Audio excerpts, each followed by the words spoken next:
It's me again, Brodie McLeod, coming to you from the fine establishment I've been in since the beginning of August, Signet Q Stokes, Hayward Ward.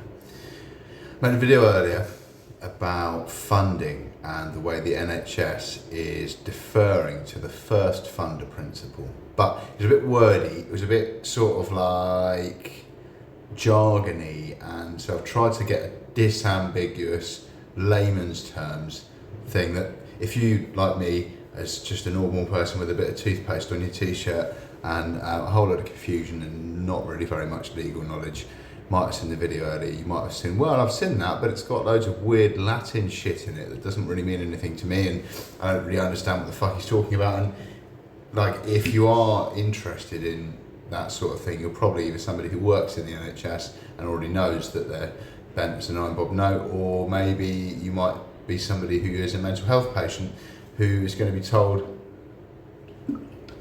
that they don't know what they're talking about either by their responsible clinician. If you try and say, look, I don't live in fucking London, for example, I haven't lived there for 10 years, why are they funding my healthcare treatment and why are they being involved in my care? So here's a kind of simpler term of facts and angles on the legal mechanistic nature of how the NHS is breaking the law for the layman. If you're a layman like me, I've just had a little nap because I get woken up every night in this hospital. I don't know why, I just wake up through the night. It's been happening every night for about 6 months. So you can see the big bags under my eyes. Someone even gave me some stuff, here we go. Thanks Mr. whoever you are for this Lancôme shit. You can put it underneath your eyes if you get bags under your eyes. It's a great cosmetic. So hopefully by the time I finish reading, I won't look like I've just been reanimated in a poorly produced adaptation of Frankenstein. So I asked again for the second time today, how is NHS England breaking the precedent of doctrine by continuing to apply the first funder rule to integrated care boards regarding care of mental health patients detained under section of the Mental Health Act with reference to the scope of the Swindon versus Worcester Supreme Court ruling? Please clarify the difference between health funding and section 117 funding for the layman, and also explain the impact of the Swindon versus Worcester Supreme Court ruling should have on health funding for all NHS mental health patients in simple and disambiguous terms, easily understandable for the layman. And this is what it said back to me in response to reply to me, Brodie, via AI on one of my shit YouTube videos that hopefully somebody will actually watch and take note of. NHS England's stance on mental health funding post Swindon versus Worcester, a shift from precedent, it asks. NHS England is facing scrutiny over its continued application of a first funder principle for integrated care boards concerning the care of mental health patients detained under the Mental Health Act. Critics argue this approach appears to contradict the precedent set by the Supreme Court's landmark Swindon versus Worcester ruling, which redefined how funding responsibilities are determined for local authorities in similar situations. At the heart of the issue lies funding for Section 117 aftercare, a crucial package of support for individuals recovering from compulsory detention under the Mental Health Act. Understanding the funding, general health versus Section 117. For the layperson, it's important, just woken up, to distinguish between the two types of NHS funding. General NHS health funding. This is the broad funding that NHS uses to provide healthcare services to the population for a wide range of physical and mental health conditions. Eligibility and provision are based on clinical need. While it covers many mental health treatments, it's not specifically tied to aftercare following detention under the Mental Health Act. So it means the care that you get while you're in hospital, the treatment that you receive while you're in hospital, people who decide how long you need to stay in hospital and what's wrong with you are called a multidisciplinary team. If you're under a section, you have a ward round with that team of people once a week. You have something called a care coordinator, and those people are in charge of your healthcare services, as it says here. Section 117 aftercare is a package of care that you have when you leave hospital, which means that you don't relapse. So if someone's homeless, for example, they don't spend 68 grand keeping them in hospital for a period of treatment and then discharge them back out onto the street where they can be viciously fleeced on the cobbles and, you know, just generally have a bit of a shit time, and probably relapse, with poor and swift decline into their mental health being a very high likelihood if they're discharged, for example, without safe accommodation. So Section 117 aftercare funding. This is a specific legal entitlement to free aftercare services for individuals who've been detained under certain sections of the Mental Health Act. For example, Section 3, or 37, 45A, 47 and 48, which I think are like forensic sections. If you like cut somebody's head off or something, you might get sectioned if you think that he was kind of Joan of Arc or you were Jesus of Nazareth or something like that. The aim is to meet needs arising from their mental disorder and reduce the risk of their condition worsening, thereby preventing readmission to hospital. This is a joint responsibility between the relevant NHS body, now the Integrated Care Board, and the local authority. These services are free to the patient for as long as they are needed. Right, what's first funder rule for ICBs? So this first funder thing I'm talking about, NHS England's current practice, particularly the Who Pays framework and the supporting NHS Integrated Care Board responsibilities regulations 2022, generally dictates that the Integrated Care Board, that's ICB, responsible for a patient at the time of their initial qualifying detention, often referred to as the originating ICB, or in principle the first funder, so that means the first time you were ever sectioned, remains responsible for commissioning and funding their Section 117 aftercare. This responsibility continues even if a patient moves to a different geographical area and is subsequently re-detained under the care of a new ICB.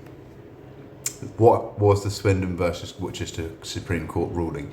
The Supreme Court ruling in R on the application of Worcester City Council versus Secretary of State for Health and Social Care and Swindon Borough Council 2023 UKSC 31 dramatically clarified funding responsibilities for Section 117 aftercare, specifically for local authorities. The key takeaway from the ruling was if a patient is in receipt of Section 117 aftercare and is then subsequently detained again after a qualifying section of the Mental Health Act, the duty of the original local authority to provide aftercare ceases. A new duty for Section 117 aftercare arises for the local authority in whose area the patient was ordinarily resident immediately before their latest detention. So it did change the rule on aftercare. Essentially, the local authorities, the responsibility for Section 117 aftercare shifts to the local authority most currently connected with the patient at the point of the new qualifying detention. How NHS England might be breaking the precedent. The argument that NHS England is breaking precedent stems from its decision not to apply the core principle of Swindon versus Worcester ruling to ICB responsibilities for Section 117 aftercare. While the Supreme Court ruling directly addressed local authority duties, the underlying logic that responsibility should lie with the bodies connected to the patient's ordinary resident at the time of their latest detention, as in the NHS should be based on where you live, not where you used to live years ago, is seen by some as a precedent that should logically extend to the NHS component of the joint Section 117 duty. By maintaining the first funder or originating ICB rule, NHS England creates a situation where the local authority responsible for a re-detained patient's Section 117 aftercare will be determined by their ordinary residence before the latest detention, following Swindon versus Worcester. However, the Integrated Care Board responsible for the NHS component of that same patient's Section 117 aftercare may remain the ICB from their initial detention, potentially years prior and in a different part of the country. This divergence means that the two statutory partners in providing Section 117 aftercare, it's all about Section 117, and that is what it's all about, but the local authority and the NHS/Integrated Care Board are operating under different rules for determining responsibility following a re-detention. Critics suggest this contradicts the spirit of the Supreme Court's ruling, which aimed to link responsibility to the patient's current circumstances and ordinary residence, creates potential administrative complexity and disputes with local authorities and integrated care boards following different frameworks for the same patient. May not best reflect the patient's current healthcare connections, as the integrated care board of their current ordinary residents, who might be responsible for their other health needs, may not be the integrated care board responsible for their Section 117 aftercare. NHS England and the Department for Health and Social Care have stated that the Worcester judgment does not alter existing ICB responsibility regulations, which provide the legal basis for the originating ICB rule. They maintain that these regulations are distinct from the statutory provisions for local authorities considered by the Supreme Court. The impact the Swindon versus Worcester ruling should have, according to critics. In simple terms, the Swindon versus Worcester ruling established that for local authorities, the financial responsibility for Section 117 aftercare for a re-detained patient moves with them. It becomes the job of the council in the area where the patient was living right before they were most recently sectioned. The old council's duty ends. Those who believe NHS England is breaking precedent argue this ruling should lead to a similar shift for NHS funding of Section 117 aftercare. This would mean the Integrated Care Board responsible for the NHS part of the Section 117 aftercare would also be the Integrated Care Board where the patient was ordinary resident or GP registered immediately before their latest detention. This would align the NHS approach with the local authority approach, ensuring both partners in the joint duty are determined on the same basis of the patient's current ordinary residence at the point of re-detention. It would simplify funding arrangements and potentially ensure that the Integrated Care Board, most familiar with the patient's current overall healthcare context, is responsible for their specialist mental health care aftercare funding. However, NHS England's current position is that its existing regulations for ICB responsibility remain unchanged by the Swindon versus Worcester judgment.